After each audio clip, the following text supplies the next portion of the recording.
Welcome to Let's Talk Trolleys. Today's topic, St. John Streetcars from Portland, Oregon, presented by Richard Thompson. This presentation is sponsored by the Oregon Electric Railway Historical Society. Please visit us on the web at oregontrolley.com. Please note, this was Zoom recorded during the OERHS 2022 annual meeting. The Oregon Electric Railway Historical Society, or OERHS, was founded in 1957 and is a 501c3 nonprofit all-volunteer organization dedicated to the preservation and operation of historic streetcars. We operate the Trolley Museum at Powerline Heritage Park in Brooks, Oregon, just north of Salem. The collection includes 30 cars from around the world. We also operate the Willamette Shore Trolley. The WST runs out of Lake Oswego and into Portland, Oregon. Both operations run approximately from Memorial Day to Labor Day each year with special events along the way. Please do consider joining the OERHS. We are fully funded by donations and memberships. Now let's get on with the show. I'm going to hand this over to Mr. Thompson to start his presentation on St. John Streetcars. There we go. If I can get my notes up here.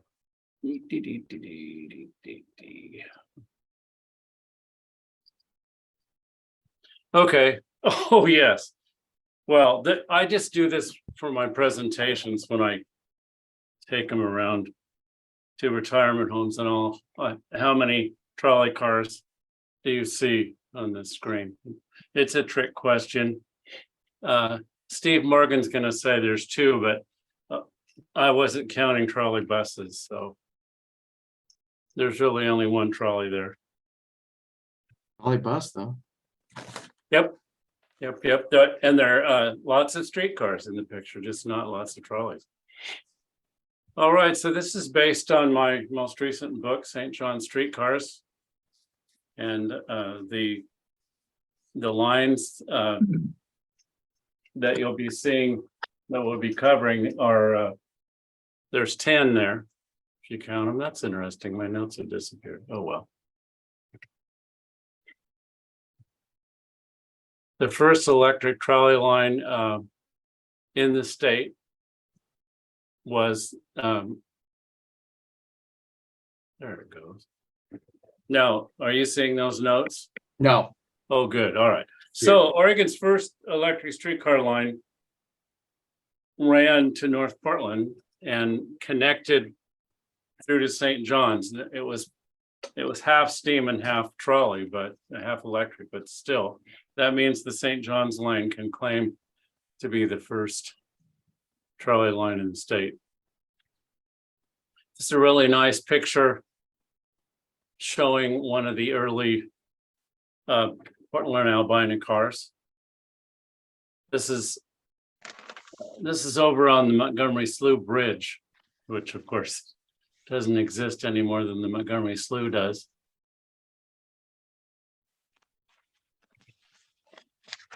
The other side of the line, the other end, the other terminus, I guess you would say the west side terminus, didn't go into Portland.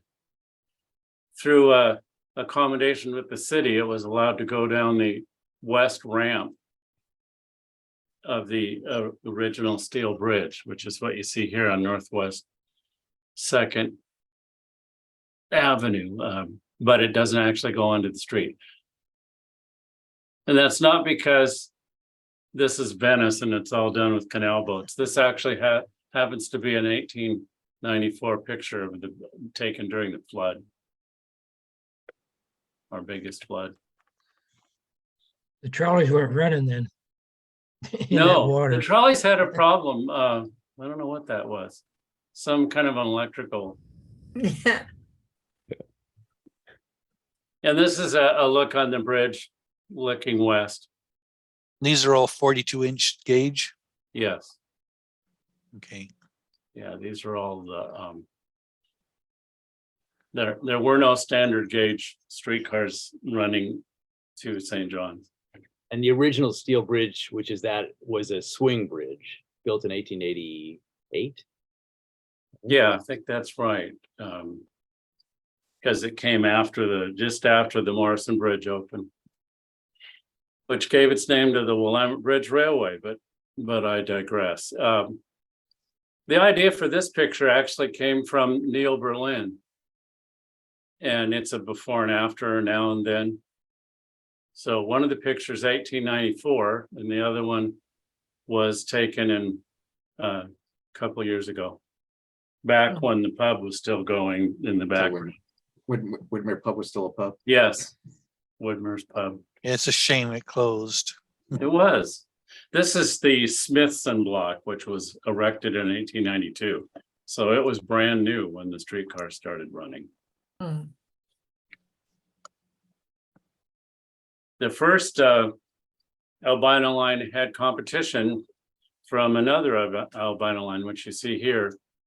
And that was one that was intended to eventually connect through to St. John's. And you can see in the map of the Portland Railway Company in the inset there, the dashed lines were projected to go on.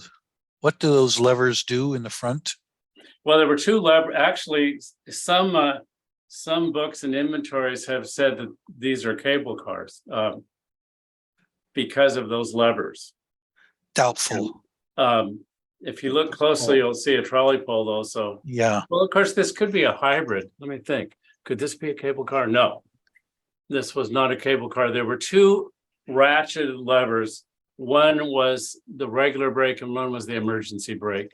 And that system was actually designed by the Portland Railway Company president, Franklin Fuller, who also came up with the idea for this kind of car, which is known as a Fuller car. And that's because it consisted of three compartments, two of which were just extended platforms. And the extended platforms did not count as part of the regular body or saloon of the car. And so therefore, people smoked in those. There were ordinances banning smoking in the main part of the car, but you could smoke on the platform. And the people that did that was known, they were mostly men. They were known as the platform gang because they could tell jokes, they could chew tobacco and spit, do all kinds of. Oh, good grief. It was just disgusting. Yeah, let's go on. This is another picture to show you one of the Fuller cars so that you can see what they did was they took an old single truck car, added two platforms and a second truck, and created the Fuller series. These were the first Fuller cars. Now I mentioned that the other half of the line was actually steam, and in those days the steam dummies were known as motors. So this is the St. John's motor line. This eventually was electrified. The route was changed only slightly. And this picture shows the original tracks running across, the original electric tracks running across, and then the connection to St. John's.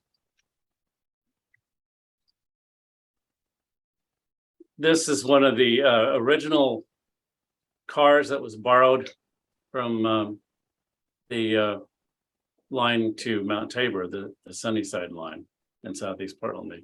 In fact, this picture is actually on Mount Tabor at the shop, the engine shed there, which was up near 69th and Belmont. I'm fascinated by the, I guess that's an airline that comes out over the cow catcher, and it's rather comes out from underneath the body of the steam motor and then comes up and back down rather than from underneath. So it's rather fascinating how they work that out. And what is that? That's a I'm pretty sure it's I'm pretty sure it's the airline down there by the cow catcher. Yeah, you'll notice it has a pilot. The early cars did occasionally have to contend with sheep or cows, and so they really did have cow catchers on the first of it. That's a Pullman coach that it's pulling. It's being borrowed from Mount Tabor so that they can make the original trip to St. John's, and this is before the St. John's line was completed all the way through. The inaugural run took place on November the 4th, 1889, and it ran to Portsmouth Station, which is what you see here. Portsmouth Station, the trains ran right through the station. Right through the center of the station. It was an ornate wooden station, not very big. This is a view just past the station. Lombard and Portsmouth, the streets have changed hardly at all, as you can see. Oh, and that is a Heacock and Lovejoy convertible trailer in the background, which was built in Portland by the Columbia Car and Tool Company. It could be converted between open and closed. And here's the first train to actually enter the city of St. John's in May of 1890. This is not a scene of horrible carnage in spite of what it might look like. This is not an accident. This is a re-railing. One of the steam motors, number 2, went off the rails, and number 3 was on hand to try to help pull it back on. Meanwhile, a group of policemen are posing for a picture being taken by a fireman from number 3. So there are civic servants at work having their picture taken while everybody tries to get the car back on. They ran so short of the steam dummies that they had to send them back to Mount Tabor, which was much more heavily traveled line than St. John's was. And so they borrowed an actual traditional American 440 locomotive, originally from the Kansas Central Railroad. The 5-spot in St. John's, 1890, December the 3rd, 1890. This is a really rare shot of the barn for the steam dummies. And the inset is from one of the fire maps, the Sanborn fire maps, showing that the long shed there on the right, on the corner of Commercial and Stanton, that the steam dummies ran from. Also, you can see the cars what they're lettered up as, City and Suburban like that. Yeah, that's right. The City and Suburban had taken over from Willamette Shore. Pretty soon they're going to get taken over as well. I got my color camera out for this shot. This is the Piedmont transfer station. And that's number 42. It's an up rail vinyl line train meeting at one of the other, meeting one of the steam dummies. So the electric cars could make it to this point, and then steam took over. That's when the transfer station was extended from down there on Commercial Street. It was extended, moved up to Killingsworth. Reading that sign going, no stops east of Steel Bridge, does that mean that they're they would not stop anywhere once they left here? This is an express. Okay. A limited, as they used to call them. And up at the top on the letterboard, it says connecting car to St. John's. This is my crude drawing of what the original Piedmont transfer looked like. And this is what became of a lot of those steam dummies. After electrification, the steam dummies became surplus, and a lot of them ended up in the woods. And this particular company, the Star Lumber Company, got 3 of them, 2, 3, and 4 that you see in the picture here. You'll notice they look slightly different. That's because steam dummy gets its name from the fact that there is a streetcar-like body that's built over the locomotive to hide it and make it palatable to those that wanted to pass ordinances against locomotives going down the main streets of town. Well, when these got out into the woods, such niceties were not important to me. I think the theory was that they would not spook the horses. Yeah, yeah. The connecting rods moving, the hissing steam was thought to frighten the horses. And sometimes I think it did. Anyway, this is what became of a lot of them. They became part of the logging industry. Now, next we have the Lower Albina line, later called Mississippi Avenue. And this is, it was changed a lot of times over the duration. Mostly, as with most lines, the west side or downtown terminals were changed a bunch of times, as were the bridges, 3 different bridges that it went across. Of course, the Broadway Bridge wasn't even built when it started. Originally, the line only went up to Killingsworth, and this was at Killingsworth and Albina. The building on the right, I understand, still exists, by the way. So this was the original terminal of the Lower Albina line. This was a map that I got a hold of from a friend of mine, another author, Dan Hanikow. And it shows the electrification. The red that you can barely see there is the electric part of the line, and the black is where City and Suburban's steam motors took over at this point in time, which is 1902. So slowly we're getting towards St. John.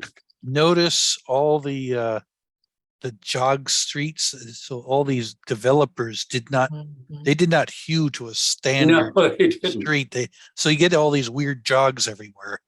Yeah, all these various divisions that they built didn't line up. Sometimes they were farms and other reasons, and they just went ahead and built. Is the reason because they have steam and electric because they just hadn't electrified it yet, or because? Yes. Yeah. Okay. Originally, they were going to, they wanted to get things going before they went to all the trouble of putting up the overhead and upgrading the track and all. But then it was determined by the company that population density was just not enough to warrant electrification. So they continued running the steam dummies on the top part of the line until 1905. So, but it was always supposed to be all electrified eventually. It just took them a while. It's one of the later Fuller cars. They're no longer using a single truck car in the center that's converted. Now the cars are being built at the car barn on Burnside and 23rd from scratch.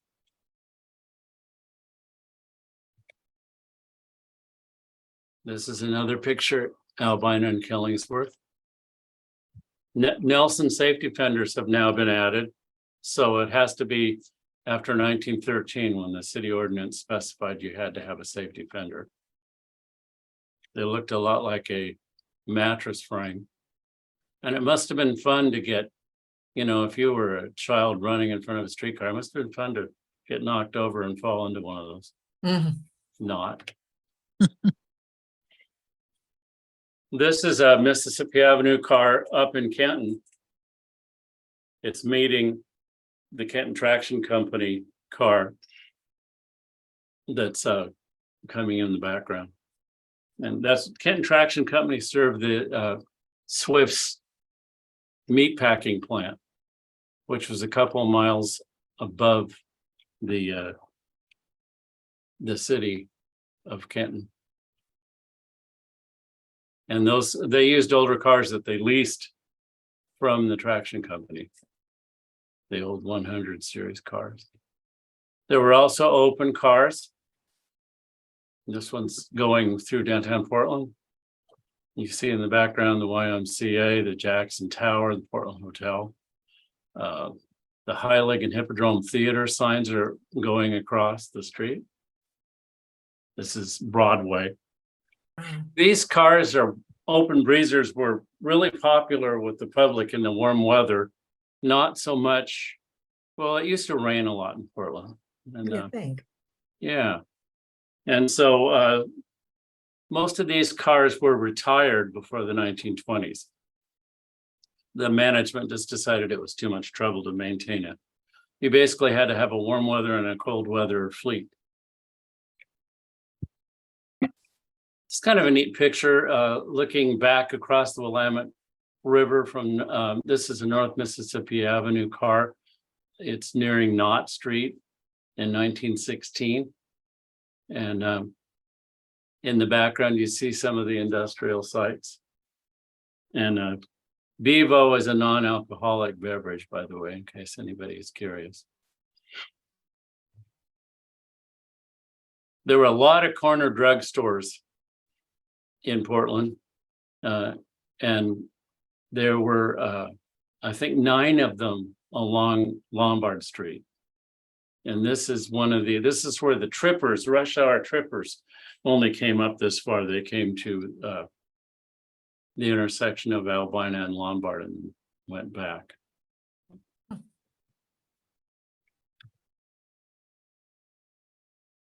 And here's in the later years when they were using the apple green and cream color scheme that became, it was chosen by a contest with school students in the 1930s, Portland Traction Company.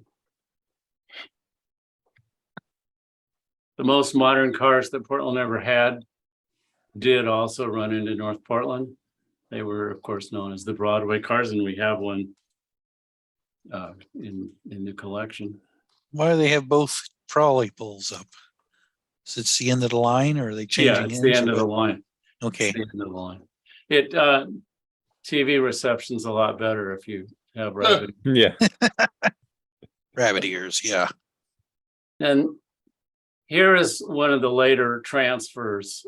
These were known as wheel transfers, and they were considered to be a lot easier to use because you just punched the time and the location and whether you were going north or south here. And this, these were introduced in 1936. Here's Interstate Avenue near the crossing with Tillamook Street. This is the scalloped end decoration that became popular in the 1940s. Some of the buildings still exist. The building in the background, for example, is the Gotham building. How did this get in here? Oh, wait a minute. Well, Steve knows all about this one. This is a Kenworth. Yeah, built for Portland and displaying Portland signage, but it's on test in Seattle, which is where the Kenworth trolley coach factory was located. Yeah, Steve spent some time to verify that for me. Yeah, it did take quite a while to figure out the location. The buildings have changed so dramatically, but thanks to a friend in Seattle and some research on my own, I figured out where the exact location of the photo, which has been circulated for decades, but no one really knew in recent years, at least, where the location was. It's in Dick's book, but it's Fauntleroy Avenue, a long gone trolley coach line in Seattle, even though trolley coaches still run in Seattle, but not in this part of the city. But that's a Kenworth, one of 50 built for Portland. Portland was the only city ever to buy trolley coaches built by Kenworth. And we, at one time, Portland placed the largest single order for trolley coaches. Yeah, that would have been Mack trolley coaches. 100 and some.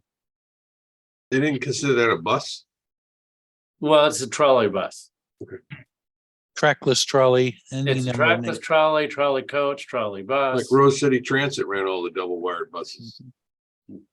Well, it was Portland Traction up until 1956. Rose City Transit wasn't created until 1956. Right. As a subsidiary of PTC.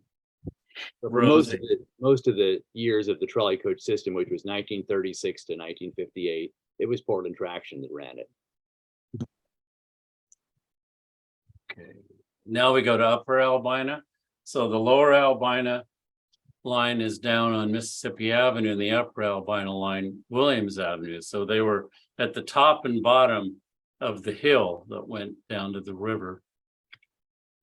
And here is the Upper Albina / Williams Avenue line over the years. Now, the original transfer station you see down there on Mississippi and Stanton, or Commercial and Stanton rather, and then later on, you see the new one up on Commercial at Killingsworth. This is kind of a neat picture. It's a passing track at Page Street on Williams Avenue.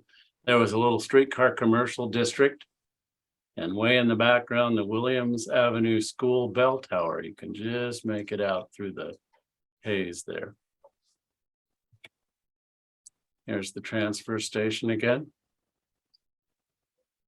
There's a lot going on in this picture. If you look closely, there's a man in a suit holding a sign that says Grand Picnic and Log Rolling Excursion. It's a, Is that a boxcar in the back? yes, and it's Okay. being used as a refreshment stand, apparently. You'll Oh. notice the sign up on the top, candy, Mhm. nuts, cigars, tobacco, coffee and cake, and ice cream. So this is still 42 inches Yep. on the gauge. Okay, so Yep, they had that's a narrow freight gauge cars there. boxcar. They Huge. didn't really have a building to serve as the cafe, so that's what they had in the summer. And there's a couple having their picture taken there. They've moved out of the sun, so it's probably a bright day. Have the picture taken. And here's a Oh, similar there's a better picture. one. Yeah. Better view of the boxcar. Yeah. Here's the silver thaw, like we're gonna have next week or this week. This is January the 29th, 1900. And we're seeing a car 117 and two unfortunate horses. When the ice got to be too heavy and the lines came down, it instantly killed two dairy horses Oh, wow. making the delivery. Oh, the power line. Yeah. Yeah. Yes, a whole lot of blocks came down. Of power lines came down, a whole lot of blocks, paralyzed transit. And horses. You can see the trolley pole was dented too. Was Yes, it's dented, I bent. should say. It is bent or bented, yes. Was that 600 volts DC? Yeah, I'm surprised it killed the horse. well, they were apparently well grounded. I don't know. Yeah. Rails, steel shoes, wet, DC is much more dangerous than AC. yeah. That's not true. Uh-oh. Okay. We can Moving discuss that later. back to straight trolley poles. This is an Upper Albina car. It's another one of the Fuller cars. It's close to the car barn up on Killingsworth, the Piedmont car barn. And in the background is the Killingsworth Avenue drugstore. Popular stop for the employees. This is the Great Light Way, 3rd Avenue Southwest downtown. They put these arches up in the 1910s to attract business that was starting to move away towards more recent shopping on Broadway. And this was an attempt to attract them back down to 3rd Avenue, which used to be the shopping street. This is 3rd and Alder. This is pretty rare. This is a picture of a Bernie safety car on the Williams Avenue run. You tend to see those more on going up to Willamette Heights rather than Williams Avenue. This is 3rd and Gleason, 1921. Flapjack flower. That sounds good. Yeah. I just love the old buildings and signs. And of course, we got the Great Light Way in evidence again. This is car 123, which is about to turn onto Williams Avenue from Oregon Street, having just come off the steel bridge. And approach the steel bridge in the background there. They began using a new cutoff here called the Williams Avenue Cutoff in 1925. Doggone it, one of those trolley coaches got in again. I don't know.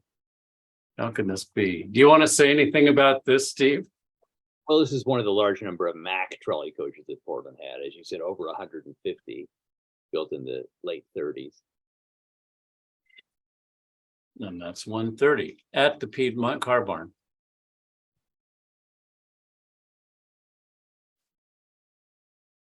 Now the St. John's line itself, after it was all electrified and no longer part of the motor line.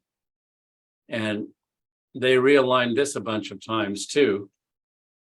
First, it was on commercial dating back to the steam dummy days, and then it was on Williams. And for a few years, it was over on Union. Here's one of the very first, this is a really sharp picture too. This is one of the very first pictures of trolleys reaching St. John's. It's circa 1903. And there's three-car train. The two at the back are both trailers, one open, one closed. And the combine that's pulling them actually is open on each end. It has awnings that pull down if it rains.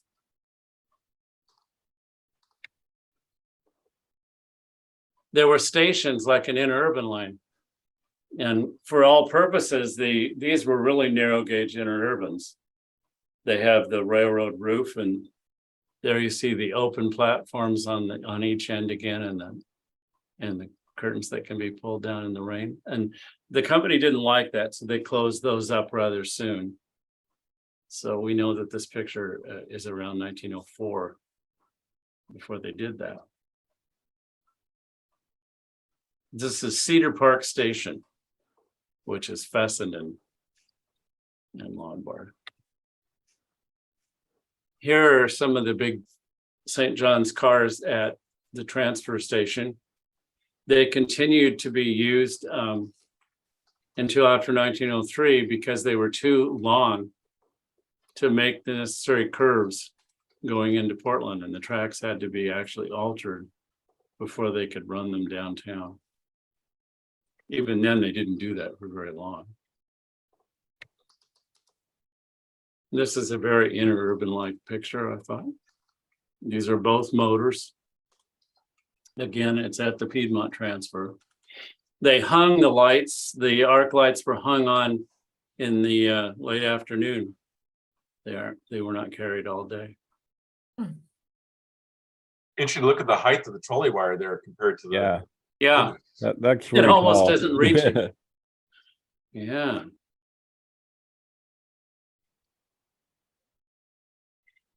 This is a postcard showing a beautiful downtown St. John's commercial area at Jersey and Philadelphia streets. We've got a motor and a trailer going through that, still carrying the green colors of the City and Suburban Railway. It really looks like Dodge City there, like Marshall Dillon ought to be stepping out of the saloon at any point. That's the Central Hotel. They modernized it pretty quickly after the streetcars came. They got rid of the boardwalk, they put up fancier lights, got rid of the balcony. This one is lettered for the Portland Consolidated Railway Company, which was only around during the year of the Lewis and Clark Exposition. And the bolts in the side of the car, which I'm sure nobody would notice if I wasn't pointing it out, show that it had removable side panels. This was a convertible car originally. Oh, You could unbolt the side, take it off, and you got a nice breeze through there. But of course, management didn't like that either. It took time. I love the way they handled the trolley rope before they started using retrievers. They seem to have just lashed it to anything they could find on the front of the car. Yeah, I could imagine you'd be taking those things off, and then people complain because the weather changed. It was too cold or too hot. You know, you could never win with that. Well, people never complain on mass transit. No. Yeah. Never. This is thought to be a crowd getting ready to go to the first Rose Festival in 1907. These are brand new cars, 415, part of the multiple unit series 400 to 439. In other words, they could run a couple of cars here and they didn't need to use the long ones. Speaking of long ones, Oops. Ooh. here we have a combine and a Fuller trailer that went oops. January the 19th, 1909, car 601 suffered an air brake failure as it entered the curve on Williams at Cherry Street. That's over close to where the Coliseum is today. They were going at a breakneck speed estimated to be 25 miles an hour. Derailed, and I think it's interesting that one car leaned one way and the other way. That doesn't sound right, but They were both going in the same direction? yeah, one was pulling the other. Yep. And of course, it's Portland, so it was raining, but the crowd turned out for the spectacle. There were no fatalities. 18 of the 66 passengers were injured, though. Both cars were quickly repaired and put back into service. If you go back, just look at the bottom lower part of the photo, you can see between a couple of the gentlemen a set of the car jacks. I think we still got a set like that floating around. Oh, See it down there? lower left Oh, corner. yes, very good, John. I didn't even notice. Where are that. those at? Lower left corner. Yeah, Between two guys. Oh, okay, yeah, those are Oh, for heaven's sake. Duff Nortons, Wow. I think. Yeah. Heavy, solid things. They weigh about 90 pounds apiece. so I guess they didn't call in the big hook for this one. Called in guys with jacks. And here's car 601 again, which has been renumbered 192 by Portland Railway Light and Power Company. It was equipped with spring snow scrapers because it was a little bit heavier than other cars. It was longer. It weighed around 40,000 pounds. So it's kind of scraping the snow off the rails for the little Williams Avenue car that's following along behind it. This would be on Union Avenue. And here's those multiple unit cars, 408 and 409. They were, for years, they were always paired like that. And then they started, as ridership dropped off, they started using them individually. This is a school excursion. So the open cars were popular for that. And this is at St. John's Central School in the background. There were several of these in North Portland, the two-story frame building like this with a tower. Now, when these were hastily enclosed in 1919, they didn't bother to put in bulkheads. They just closed up the car. And according to Bill Hayes, they earned the nickname pneumonia cars because they were cold. Yeah. I like the kid with the soapbox thing in the background there. That's neat. It Oh, yeah. might have wheels underneath it. The skate, you take a roller skate, put two wheels in the front. Yeah, two I mean, wheels it's in the got, looks like it's got a handlebar on it. And Mm-hmm. Yep. He's trying to figure out how to grab a hold of the streetcar Yeah. and go wee. Hey, so Dick, so what were Yeah. crew sizes like on this? I mean, is this a meet, or would this? Oh, they would have only had a two-man crew. So the fact that there's three guys here suggests to me that there's another car someplace. I can't think of any other reason, but those look like the brass, some of the brass in the background too. So it must have been the guy in the Derby in particular. He doesn't look like your Yeah. average passenger. I would say the motorman's the guy with the gloves, and then the conductor's got the coin thing, but I don't know who this guy with the plain Yeah. coat. The He might be a conductor trainee. also, he has a punch in his hand. Mhm. Note the destination says special car. Yes. Yeah. The others, if you're looking through the windows of the front of the car, it looks like you can see that one board that can be dropped down, I think, to help. Yeah, you're uh, right. I never noticed that before. Huh, I'm not sure what yeah. it's actually called, but it's like a rail that can be, drop down to kind of protect the passengers or keep them from coming off, Especially when it's kids. And you can see those ratcheting handles, the top of the brake handles there too. Oh, yeah. Now, this is car 276, which is a trailer being pulled by a 195 class motor at North Jersey and Philadelphia. There's drugstores on both sides of the streets again in the background. They were every place. And St. John's is really still like this. It has crazy intersections like this to this day. Okay, well, we won't have to have jokes about trolley coaches on this line. This is the Russell Shaver line.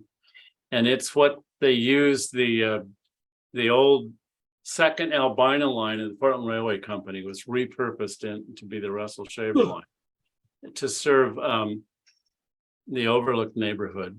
And for a while, they even had a spur that went off on Maryland Street. There's one of the early Fuller cars again, and you'll notice cows are in the pasture. Not a lot of houses evident yet. It's It's a still one have, of a kind streetcar. we still have 3 people on that crew. You got, you got the, isn't that person holding the little boy a crew member? He's got a funny well, hat on like he's a maintenance guy. Well, the boy looks like an apprentice. he's wearing a hat. They started him young, didn't they? Yeah, maybe it's just the 2 of them there, because everyone else is wearing normal hats. Yeah, I don't know. This is an overlook. This is a one of a kind streetcar. It was an experimental car that was rebuilt just a couple of years after they ordered it. It's rebuilt in 1909 to see if they couldn't make pay-as-you-enter vestibules. You know, they couldn't add those. So they did. They stuck these pay-as-you-enter vestibules onto the car, resulting in this excessive overhang. And this unfortunately produced a really harsh ride. And so they didn't do this again. The later PAYE cars. So the added weight screwed up the balance and made the harsh ride. So you'll see lots of pay-as-you-enter cars, but the trucks aren't close together like this experimental car. They spread the trucks a little farther apart and it rides just fine. I imagine you get a little bit of a seesaw motion. I think so. I think so. This got to be the Union Avenue end of the line, terminus of the line. Because as you could see with the cows and the very few houses, this is not what it looked like out in Overlook. But this has got to be rush hour too, because not only is the car full, but we notice people walking on both sides of the car with their lunch pails. The lunch pail brigade. Back to the other end of the line again. Starting to fill in with Craftsman homes.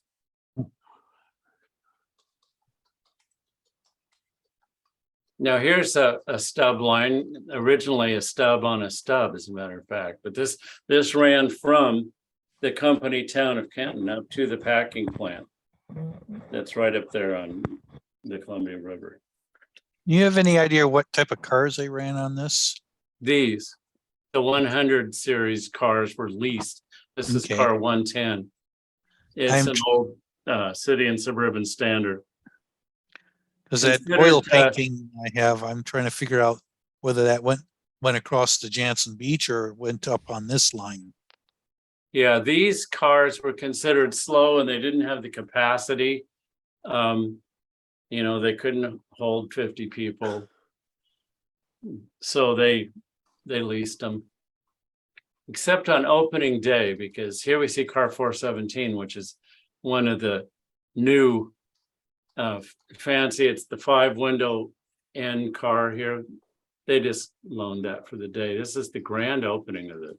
Yeah, they're not done working. Look at that picaroon in that part of the boardwalk. Yeah. I guess it's still And stuck in look there. how they've just put boards across the mud for people to walk over. The automobiles are kind of cool too. This was known as Packing Town, that's what they call it in the newspaper at the time. And that's the stock exchange building there on the right, which still existed for a long time. Wasn't it a restaurant for a long time? Yeah, the Red Steer. Mm-hmm. So here is the other Canton line that just ran from Killingsworth up to Kilpatrick Street in Kenton. That's why I say the Kenton Traction Company for a while was a stub on a stub. But this stub was pretty quickly merged in to the Upper Albina line. It's another picture. This is a St. Patrick's Day picture, actually. If you look closely, you'll see the shamrock motorman. We both have one. You're right. They do. I should have colored them green. Both wearing shamrocks. It's 1909 St. Patty's Day. Open car 251 in the background, leased from PRL&P. And 137 still lettered for the Portland Railway Company. And here's another one, folks, 138. It's not St. Patty's Day anymore. Mm-mm. This is not Mount Tabor. This is Municipal Terminal, which was the stub line from St. John's up to Pier 1 at the Municipal Terminal, Pier 1 and Pier 4. This is the only picture we've ever seen of that operation. Car 107 in front of Pier 1. Look at the difference in the gauge. Mhm. Oh, yeah. What stands out to me, though, is they're not going to be needing streetcars to take the employees much longer, are they? No, not with all those. Look at all those soft roofed touring cars there. The picture dates from 1926. Then I gave a little time to the car barn, and I see we're kind of running short of time, so I should probably boogie. This is showing the empty bays A, B, C, and D for the Piedmont car barn. So it's got to be rush hour. Why are all the cars gone? And that's the clubhouse, the white building in the background. When I started working at TriMet, some of the guys still there worked at Piedmont. They talked about Piedmont and also the Ankeny streetcar barns. That Yeah, they used to called work. it the Agony Barn. Agony. Agony. Little play on words there. This is a track map for all you modelers. They were Wow. supposed to put multiple barns on the second block as well, but they didn't. They ended up just putting the one barn up, and then they made a test track that curves through the empty field off to one side. Christmas at the car barn, Christmas at Piedmont Car Barn. Notice they've decked the halls with stuff all over the streetcars. Another view. So they stored a lot of streetcars under a roof then, back then. Yeah, oh yeah. Yep. Yeah. We got to remember the shop gang. Puller car in the background. That's what a car wash looked like originally. Yeah. Now this is the floor plan for the clubhouse at the Piedmont Car Barn.